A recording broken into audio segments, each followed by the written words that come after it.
Well, today marks 500 days since Labour won the general election and Keir Starmer became Prime Minister. Well, the SNP says it's 500 days of failure, with one party member saying every promise Labour has made has been broken. And as the budget approaches and rumours swirl of a leadership challenge, we're asking, is it a fair assessment? Yeah. What do you think of the last 500 days? To debate this, we're joined by former Conservative MP Anna Firth and former Labour Minister Bill Rummel. And welcome to both of you. Thanks very much indeed. OK, so Anna, first of all, do you agree that the first 500 days have been a failure? Oh, complete and utter failure. And no one would have expected that this government would be quite as bad as it has been. I mean, it is the most sorry, sleazy sellout excuse of a government in modern times. Came in with the biggest majority of modern times and is now the most unpopular.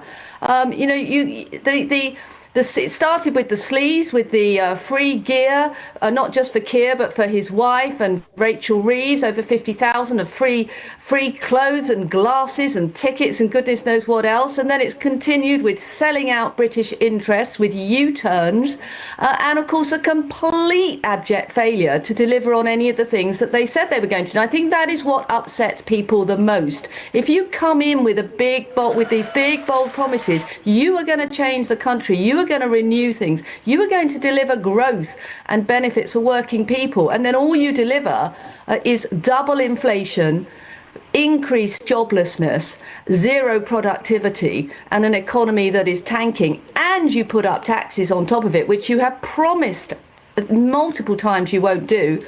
Of course, people are going to think you are an utter failure. And that is exactly what has happened. All right, Bill, time for the defence. What do you think?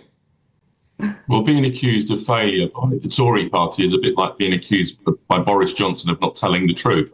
I mean, the reality is the government has started. It needs to make more progress. It needs to communicate better.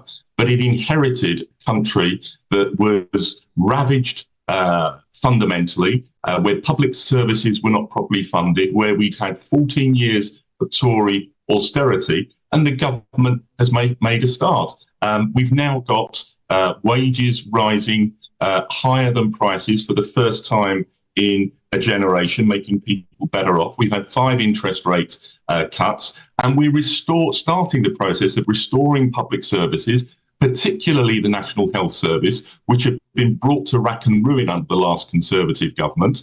To take one other example, deportations of failed asylum seekers, foreign criminals, are up 25% compared to the last 500 days of the last Tory government. Now, I'm not claiming that everything is perfect. The government does need to go better and faster. But just remember what it was like under the Tories, where we had 5 prime ministers in 5 years, where we had numerous changes, where we had massive instability, and public services were pared to the bone.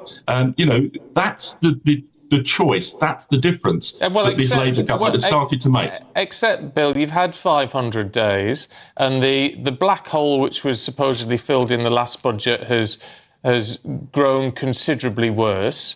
Unemployment is at this 5% now, more people claiming universal credit than ever before. And the government, which was based everything on economic growth, is introducing policies which seem to stifle growth. I mean, you can't get away from that, can you? Well, the reality is that there are challenges economically, internationally. Actually, although growth is slower than we want it to be, it's the best in the G7. We need it to go further.